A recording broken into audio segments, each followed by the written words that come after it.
तुम चाहे जितनी यातनाएं दे लो, तुम चाहे जितने जुल्म कर लो, जब तक इस देह में प्राण रहेगा और माथे पे संविधान रहेगा, इस दिल में हिंदुस्तान रहेगा। भारत माता की, भारत माता की। भ्रष्टाचार का एक ही काल,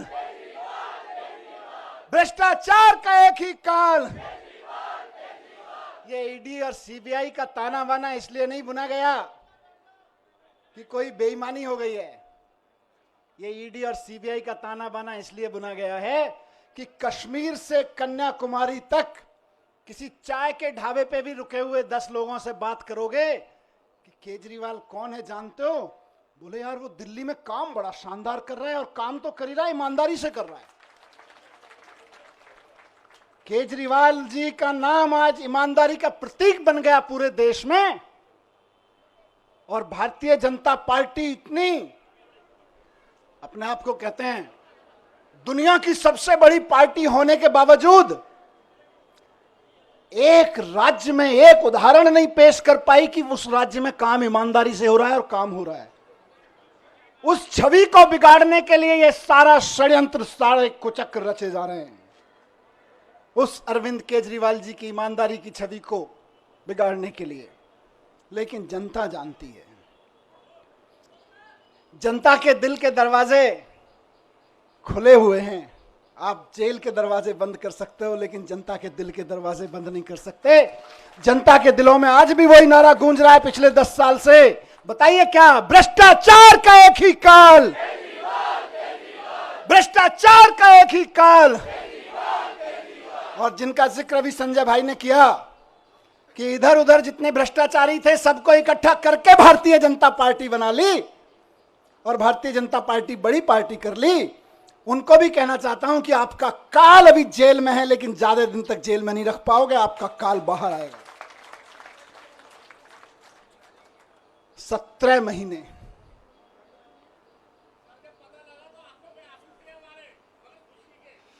ये आंसुओं, इन आंसुओं ने मुझे ताकत दी है 17 महीने जेल में। मैं जब राजघाट पे आपसे बात करके गया था तो कह के गया था शायद 7-8 महीने लगेंगे। मुझे उम्मीद थी कि 7-8 महीने में न्याय मिल जाएगा, लेकिन कोई बात नहीं, 17 महीने लग गए। 17 महीने लग गए, लेकिन जीत सच्चाई की हुई है, जीत ईमानदारी की हुई है। इसीलिए कहते हैं कि भगवान के घर पे देर है लेकिन अंधेर नहीं है। भगवान के घर पे देर हो सकती है लेकिन अंधेर नहीं हो सकती है। इनकी तो बड़ी कोशिशें करी इन्होंने, संजय भाई के ऊपर, मेरे ऊपर, अरविंद जी के ऊपर, पार्टी के और नेताओं के ऊपर। देश के सख्त से सख्त कानूनों की सख्त से सख्त धाराएं लगा के इनको बंद कर दो झूठे सच्चे केस में, और ऐसी ऐसी धाराएं लगा दो जो दुनिया भर में आतंकवादियों के ऊपर लगाई जाती हैं। ऐसी ऐसी कानूनों की धाराएं लगा दो जो दुनिया में ड्रग माफिया के ऊपर लगाई जाती हैं। ऐसी ऐसी धाराएं लगा के इन्होंने सोचा इनको जेल में बंद कर दो, तो जैसे आतंकवादी को जेल में डाल देते हैं तो सड़ता रहता है, जैसे ड्रग माफिया को जेल में डालते हैं तो दुनिया में सड़ता रहता है। इन्हें लगा अरविंद केजरीवाल, मनीष सिसोदिया और संजय सिंह को भी जेल में डालेंगे तो सड़ जाएंगे। लेकिन आपके आंसुओं की कीमत है ये, आपके आंसुओं की ताकत है ये कि जेल के ताले भी पिघल जाते हैं।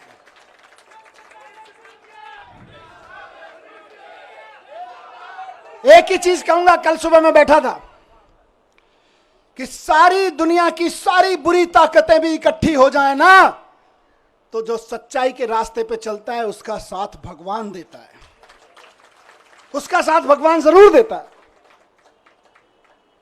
और ये आज बजरंगबली की कृपा है कि 17 महीने बाद सही, लेकिन मैं आपके बीच हूं। और अभी गया मैं बजरंगबली के मंदिर में, पंडित जी ने आशीर्वाद दिया।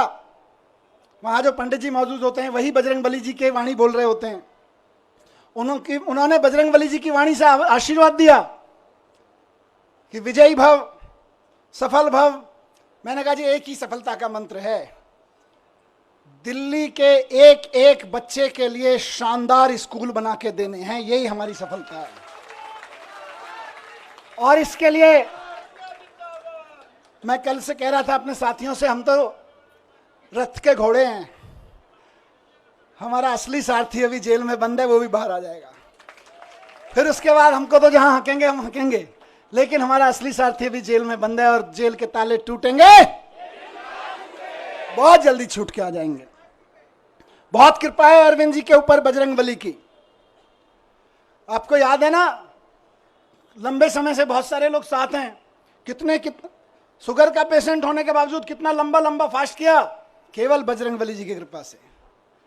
तमाम तरह के आरोप, इतने इतने आरोप लगाए झूठे झूठे, बच गए, निकल के आ गए केवल अरविंद जी बजरंगबली जी की कृपा से। और मैं समझता हूं भगवान की कृपा, बजरंगबली जी की कृपा हम पर कल हुई बाबा साहब के दिए हुए संविधान की बदौलत। बाबा साहब ने, जब ये मुकदमे की सुनवाई चल रही थी, मैं बहुत ध्यान से सुन रहा था, पढ़ रहा था, पूरी डिटेल ले रहा था वकील साहबों से।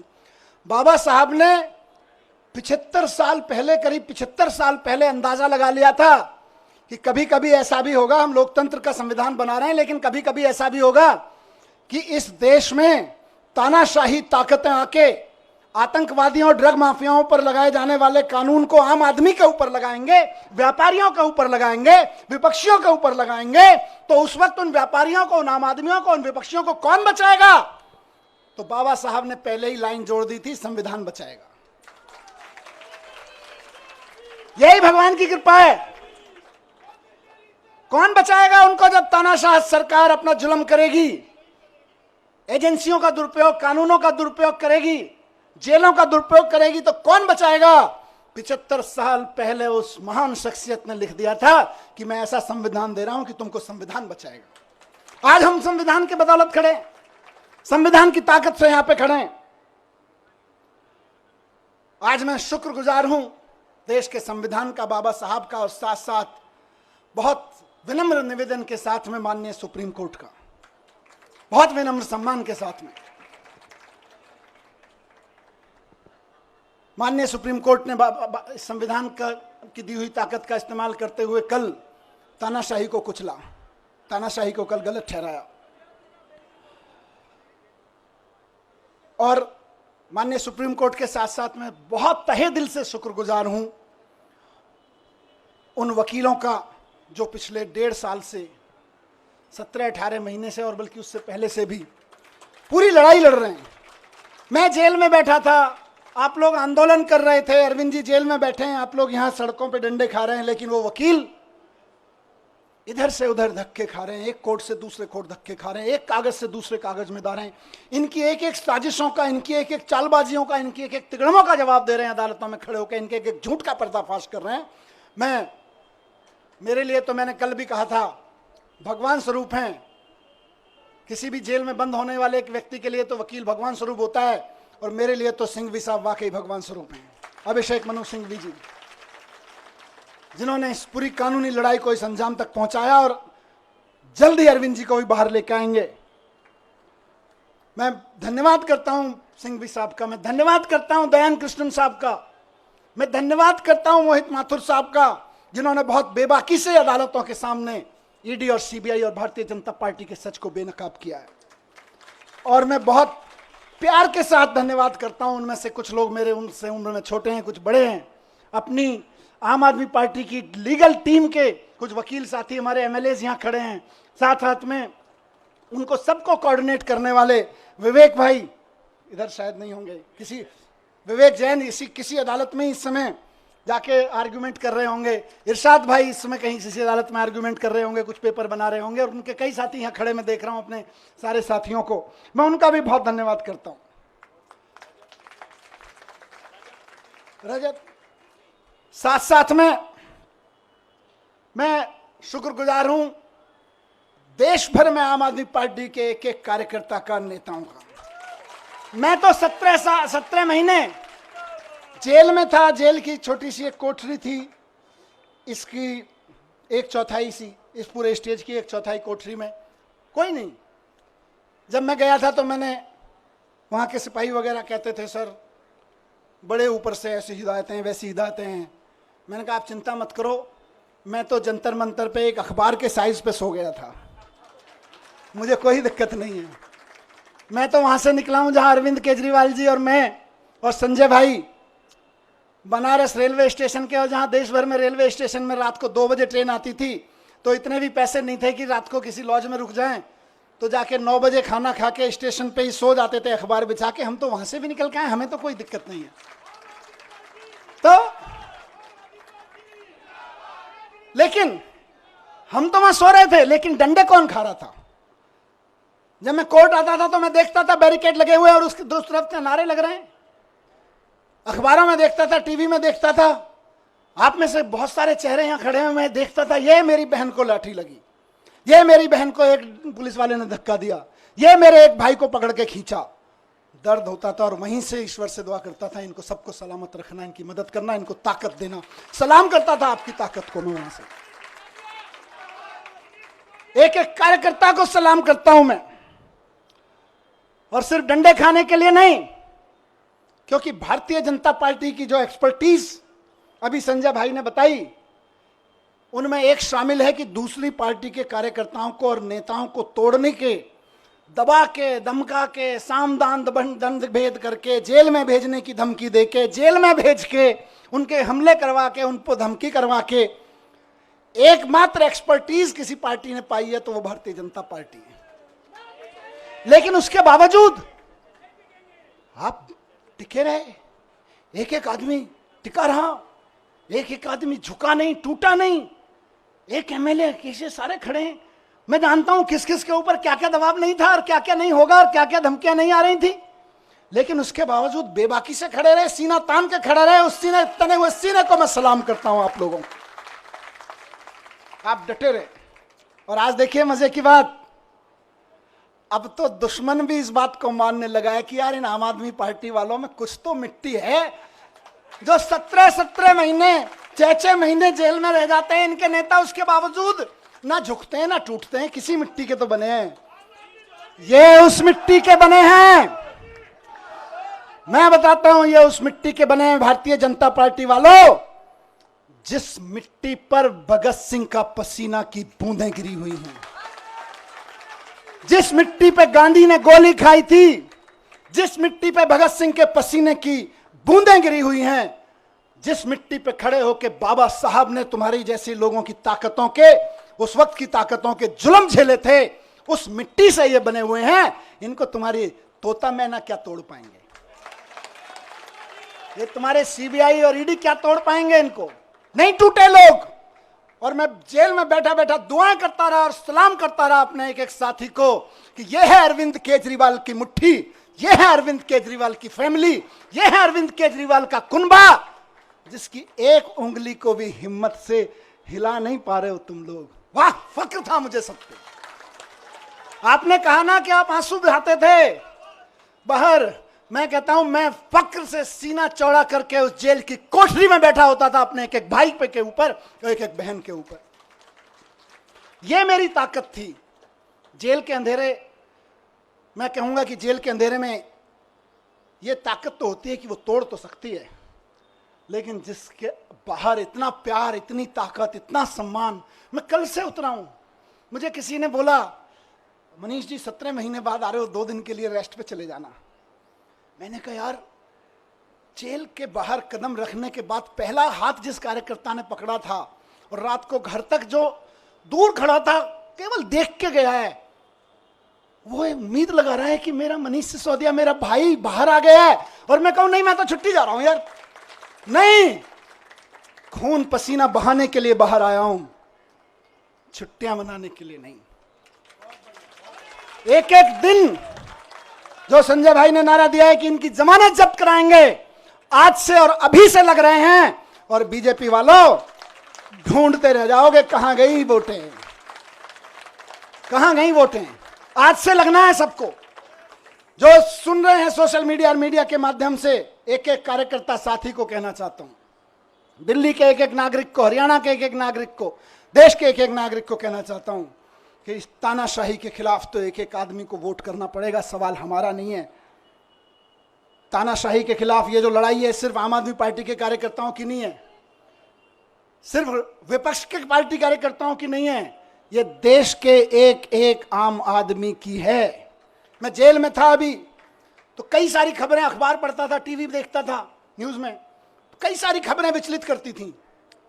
यह विचलित नहीं करता था कि जमानत हुई कि नहीं हुई, इससे कभी मेरे को विचलन नहीं हुआ। मेरे को विचलन किस चीज से होता था? मैं देखता था कि देश के कितने कितने बड़े बड़े व्यापारियों को इन्होंने, 500-600 बड़े बड़े व्यापारियों को इन्होंने झूठे केसेस, सच्चे केसेस, इधर उधर के केसेस में बना के बंद कर दिया गया है। उनका किसी पार्टी वार्टी से भी कोई लेना देना शायद ही होगा।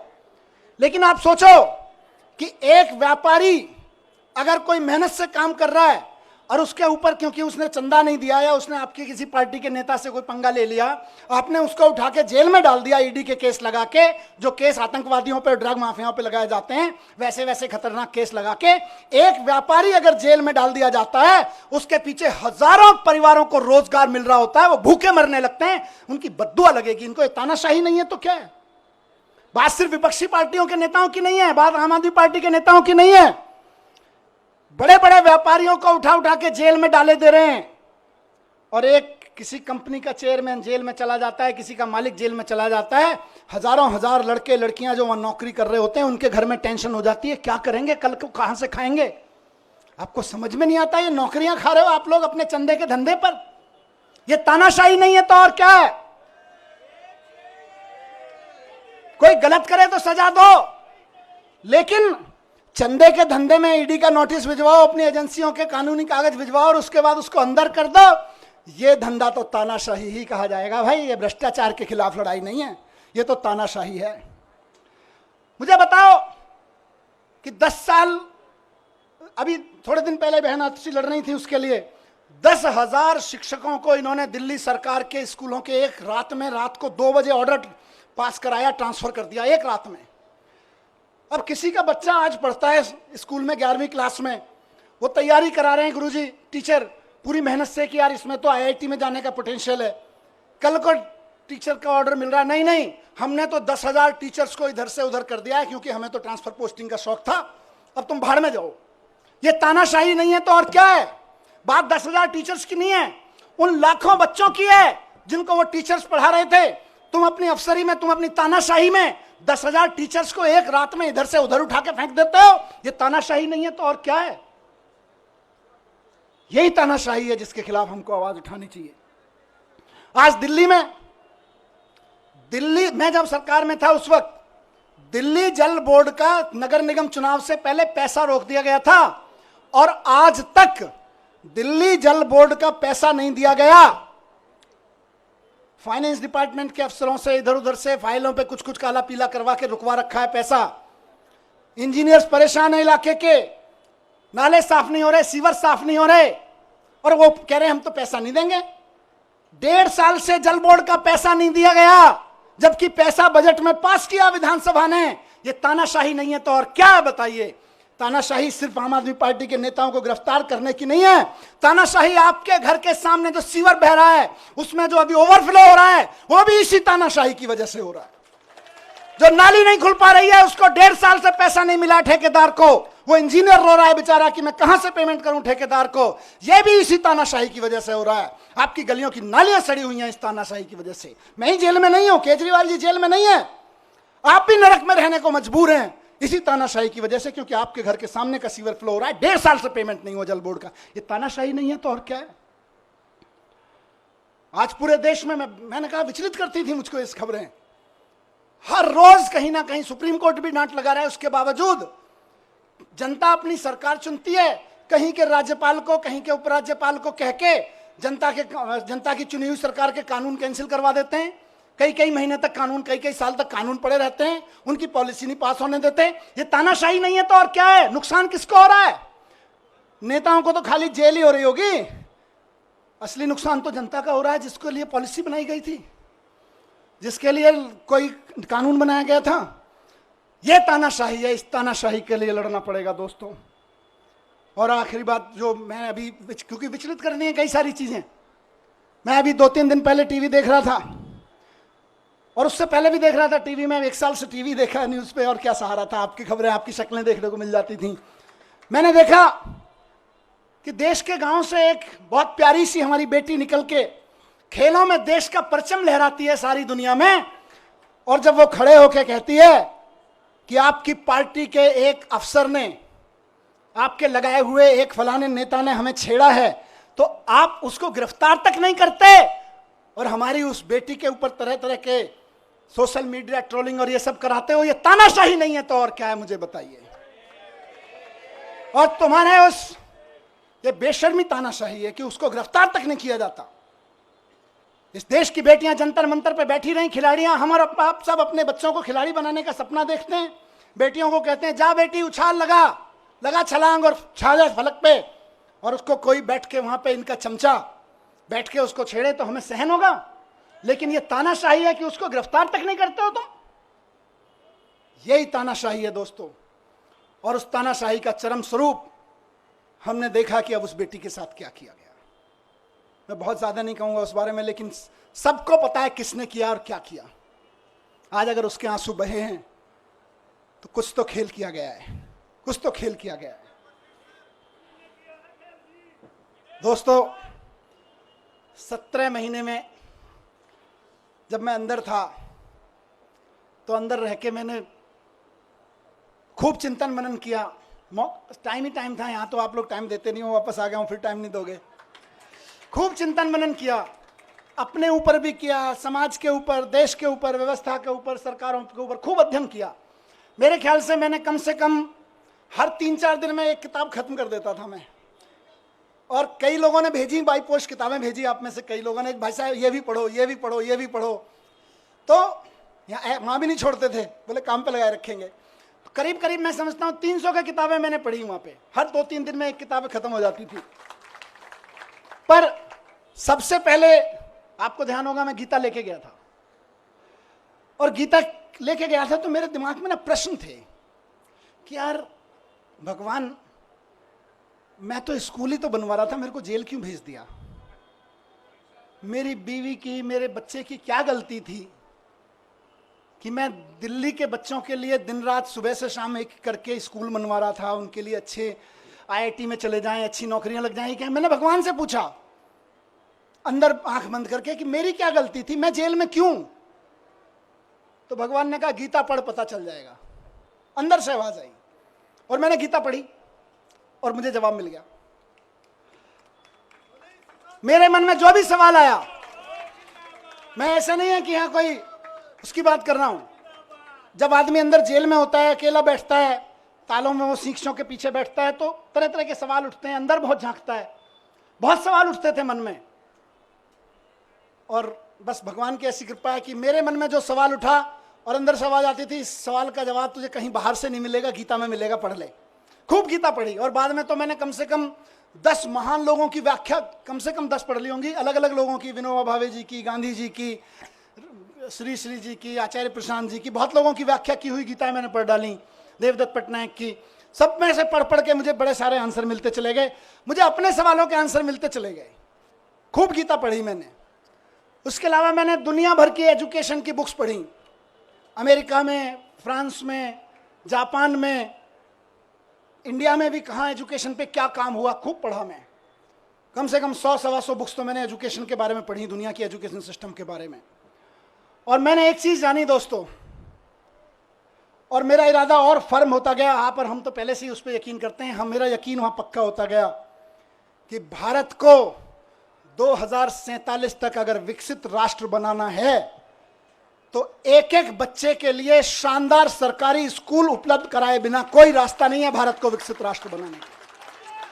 17 महीने में, उससे पहले कि अपने काम, आप सबके काम और इस अध्ययन चिंतन मनन के बाद लेके लौटा हूं और कुछ दुनिया के बारे में सोच समझ के लौटा हूं कि अगर भारत को विकसित राष्ट्र बनाना है तो देश के एक एक बच्चे के लिए शानदार सरकारी स्कूल, और जहां प्राइवेट है उनकी प्राइवेट स्कूलों की फीस कंट्रोल में रखो।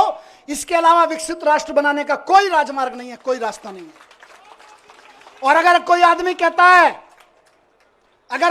कहता है कि मैं शिक्षा की बात किए बिना भारत को विकसित राष्ट्र बनाने की बात कर लेता हूं, तो जुमलेबाजी होगा, वो केवल जुमले फेंक रहा होगा, विकसित राष्ट्र नहीं बनेगा। अगर कोई आदमी कहता है कि इस देश के हर आदमी के लिए अच्छे अस्पताल, अच्छे मोहल्ला क्लिनिक उपलब्ध कराए बिना, अच्छे सरकारी अस्पताल बनाए बिना हम विकसित राष्ट्र खड़ा कर लेंगे तो महाजुमलेबाज होगा, नेता तो नहीं हो सकता, वो कोई विजनरी लीडर तो नहीं हो सकता। अपनी तानाशाही, जुमलेबाजी की आड़ में तानाशाही का चुनाव जीतने की कोशिश कर रहा होगा, लेकिन नहीं बन सकता। बिना शिक्षा के, बिना स्वास्थ्य के विकसित राष्ट्र बन ही नहीं सकता। दुनिया का कोई राष्ट्र विकसित नहीं बना बिना शिक्षा, बिना स्वास्थ्य और बिना रोजगार पे काम किए हुए। विकसित राष्ट्र की बात हो रही। अब इनको दर्द क्या है? आम आदमी पार्टी ये कर दे रही है। हम नहीं कह रहे, लोग कह रहे हैं कि यार ये बच्चे पढ़ जाएंगे तो अपने आप 2047 का भारत विकसित हो जाएगा। आज ये जो माँ बाप हैं, जो कल आने वाले समय के माँ बाप हैं, ये अगर इनको सबको अच्छे अस्पताल मिल गए, आने वाले बच्चों के लिए अच्छे अस्पताल मिल गए तो अपने आप भारत विकसित हो जाएगा। ये आम आदमी पार्टी कर दे रही है। दिल्ली में कर दिया, पंजाब में कर दिया, इस भरोसे पे गुजरात में, गोवा में, सब जगह वोटें पड़ने लगी, तब इनको दिक्कत हो रही है।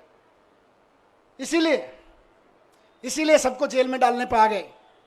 फिर से सलाम करता हूं कि इनकी तमाम ताकत के बावजूद, इनकी तमाम साजिशों के बावजूद, बुरे वक्त में चट्टान की तरह से इकट्ठे होकर खड़े रहे आप सब लोग, उस जज्बे को मैं सलाम करता हूं।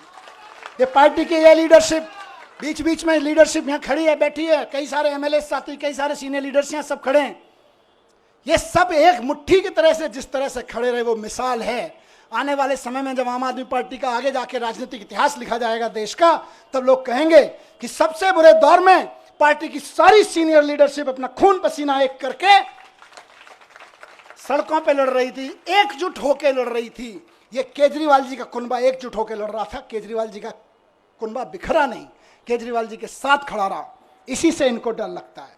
और फिर कह रहा हूं कि भारतीय जनता पार्टी को अगर लगता है कि मनीष सिसोदिया को जेल भेजने के बाद वो दिल्ली की शिक्षा क्रांति को रोक लगा देंगे, तो वो गलती कर रहे हैं, वो भूल कर रहे हैं इस बात की। दिल्ली के हर गरीब आदमी को, और ये इलेक्शन का ऐलान कर रहा हूं, दिल्ली के हर गरीब आदमी को बेहतरीन शिक्षा देके उसको समाज की मुख्य धारा में लाने का सपना पूरा करने के लिए हम अपनी जान भी दे देंगे। तुम जेल की क्या बात करते हो यार? तुम जेल से डराते हो, हम जान देने के लिए तैयार हैं। बच्चों की एजुकेशन के लिए, नौकरी के लिए और स्वास्थ्य के लिए तो हमारी कई जिंदगियां भी कुर्बान हो जाएं तो कम है यार। आप हमें जेल से डराते हो? नहीं डरेंगे, नहीं डरेंगे आपकी जेलों से। केंद्र कितना भी षड्यंत्र कर ले, 2 करोड़ जनता दिल्ली की, उसके जीवन में खुशहाली लाने के लिए फिर से हम उतरेंगे। एक एक घर पे जाएंगे, एक एक घर को बताएंगे कि केजरीवाल जी इसलिए जेल में नहीं है कि उन्होंने कोई जुल्म किया है, वो इसलिए जेल में है कि आपके बच्चों को एजुकेशन देने का सच्चा काम उन्होंने करके दिखा दिया। वो इसलिए जेल में नहीं है कि उन्होंने कोई भ्रष्टाचार किया है, वो इसलिए जेल में है कि आपके मोहल्ले में जो मोहल्ला क्लिनिक चल रहा है वो मोहल्ला क्लिनिक केजरीवाल जी ने बना दिया और आप आराम से वहां जाके अपना छोटे मोटी चीजों का इलाज करा लेते हो। बड़े बड़े सरकारी अस्पताल शानदार होते चले गए, इसलिए केजरीवाल जी जेल में है।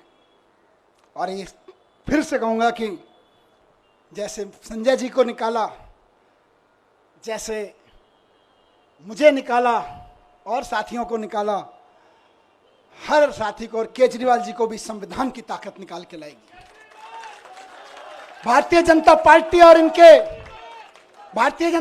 और इनके तोता मैना कितने ही ताकतवर हों, लेकिन देश के संविधान से ताकतवर नहीं है। ये लोग देश के संविधान से ताकतवर नहीं है। इनकी सारी यातनाएं, सारी पीड़ाएं सह के भी हम तैयार हैं, क्योंकि हमको यकीन है कि हमारा सुप्रीम कोर्ट है और हमारा संविधान है, संविधान जीतेगा। बस आखिर में यही कहूंगा कि हम भगत सिंह के चेले हैं। कह के गया था ये बात, कह के गए थे ना, भगत सिंह के चेले हैं, डरने वाले नहीं है तुम्हारी जेलों से भी और तुम्हारे तोता मैना से भी। 17 महीने में जैसा गया था, बिल्कुल 17 महीने पहले जैसा गया था वैसा ही दिख रहा हूं कि नहीं दिख रहा? एनर्जी कुछ कम है कि ज्यादा है? ज्यादा है ना?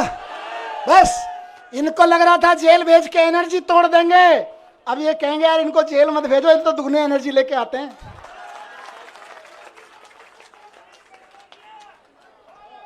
तो दोस्तों, आखिर में एक बात कहूंगा और वो इंपॉर्टेंट चीज है। देखिए, मैंने सारी बात इसलिए कही क्योंकि तानाशाही की लड़ाई है, और ये तानाशाही मेरे लिए नहीं, अरविंद केजरीवाल जी के लिए नहीं, आम आदमी पार्टी के कार्यकर्ता और नेताओं के लिए नहीं, विपक्ष के पार्टी कार्यकर्ता और नेताओं के लिए नहीं, देश के एक एक आदमी को बचाने के लिए है। इसलिए आज कल जब सुबह बेल का ऑर्डर आया, उससे पहले मैं ऐसे ही टीवी देख रहा था, उसमें 9 अगस्त के बारे में डिटेल चल रहा था, कैसे 9 अगस्त कितना महान दिन है, भारत छोड़ो आंदोलन चलाया था। फिर 10:30 बजे ऑर्डर आ गया बेल का। मैं आंखें बंद की, मैंने भगवान से पूछा ये है क्या? 9 अगस्त भारत छोड़ो के दिन बेल दे रहे हो, चक्कर क्या है? अंदर से आवाज आई कि भारत छोड़ो के दिन इसलिए दे रहे हैं क्योंकि जेल से बाहर निकलो और तानाशाही भारत छोड़ो की आवाज लगाओ। तानाशाही भारत छोड़ो। इस तानाशाही का शिकार हर आम आदमी हो रहा है। तानाशाही भारत छोड़ो की आवाज उठानी पड़ेगी गली गली में, मोहल्ले मोहल्ले में। और हम ये नहीं कह रहे तानाशाहो भारत छोड़ो, हम तानाशाहों के खिलाफ नहीं, हम तानाशाहों को भारत नहीं छुड़वाएंगे। हमने कई देशों में ये मॉडल देख लिए। वो क्या करते हैं कई तानाशाह, वो बड़े बड़े आंकड़े दिखाएंगे, देखो हमारी इकोनॉमी इतने मिलियन ट्रिलियन फिलियन पहुंच गई, जीडीपी फीडीपी के आंकड़े इतने बढ़ गए। उसके बाद आंकड़े दिखाते दिखाते सारे विपक्ष के नेताओं को जेल में डाल देते हैं या उनको देश से बाहर भगा देते हैं, विपक्ष के कार्यकर्ताओं को जेल में ठेल देते हैं। और उसके बाद कहते हैं देखो हम तो चुनाव पे चुनाव जीतते जा रहे हैं, हमारी तो जीडीपी भी बढ़ रही है, हमारी तो ट्रिलियन बिलियन चल रहे हैं। लेकिन हकीकत क्या है?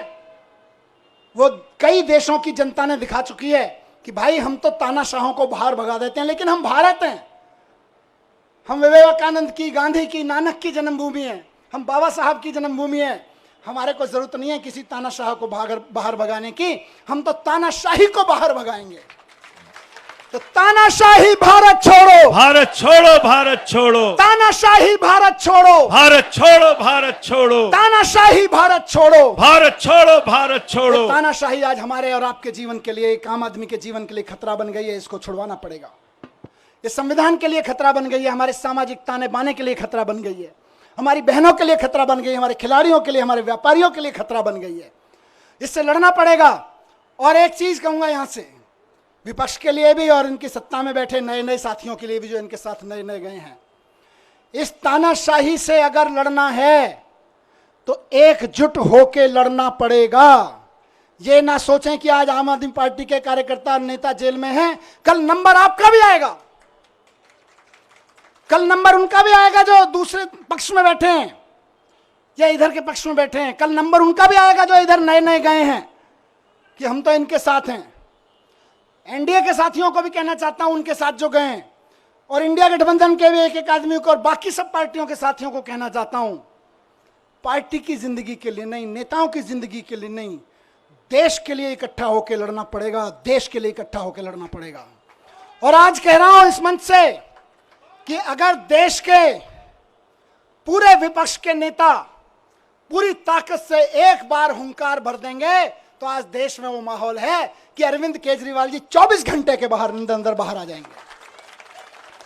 अगर देश के विपक्ष के नेता एकजुट होकर हुंकार भर देंगे तो केजरीवाल जी केवल और केवल 24 घंटे के अंदर जेल से बाहर आ जाएंगे। मैं आज लिख के दे रहा हूं आपको, लेकिन इकट्ठे होकर करना पड़ेगा। ये मत सोचिए अभी तो केजरीवाल जी गए, जब हम पे आएगी तो देखेंगे, नहीं, सब पे आई हुई है।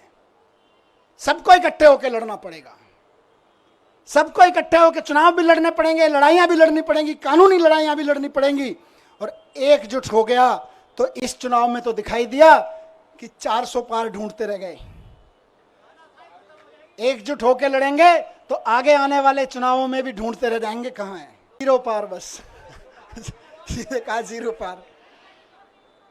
तो ये कोई ये ना सोचे कि अलग अलग लड़ लेंगे, जब हमारी लड़ाई आएगी तो लड़ लेंगे। लड़ाई सबकी है, लड़ाई देश की है, लड़ाई एक एक भारत के नागरिक की है। सब पार्टी वालों को, जिनको जनता ने थोड़ा थोड़ा भी कहीं कहीं भरोसा दिया है, कहीं ज्यादा दिया है, सबको इकट्ठा होकर इस तानाशाही के खिलाफ लड़ना पड़ेगा, जोर से चिल्लाना पड़ेगा कि तानाशाही भारत छोड़ो। और जिस दिन तानाशाही भारत छोड़ो का नारा हर गले से निकल गया, केजरीवाल जी सबसे पहले जेल से बाहर आएंगे। हेमंत सोरेन जी आ गए ना, देखो कितनी दिन मुझे निकाला, अभी अरविंद जी भी आएंगे, लेकिन सबको करना पड़ेगा, ऐसे नहीं कि सब। तो मैं बस यही कह रहा हूं कि आम आदमी पार्टी की तरफ से तो आज हम भरोसा दिलाते हैं कि दिल्ली के चुनाव में भी और बाकी चुनावों में भी पूरे देश में कश्मीर से लेकर कन्याकुमारी तक एक एक घर में इस आवाज़ को उठाएंगे, एक एक शहर, एक एक नगर में इस आवाज़ को उठाएंगे और बता देंगे कि हमारे इरादे कितने फौलादी हैं। तुम चाहे जितनी यातनाएं दे लो, तुम चाहे जितने जुल्म कर लो, जब तक इस देह में प्राण रहेगा और माथे पे संविधान रहेगा, इस दिल में हिंदुस्तान रहेगा। भारत माता की, भारत माता की।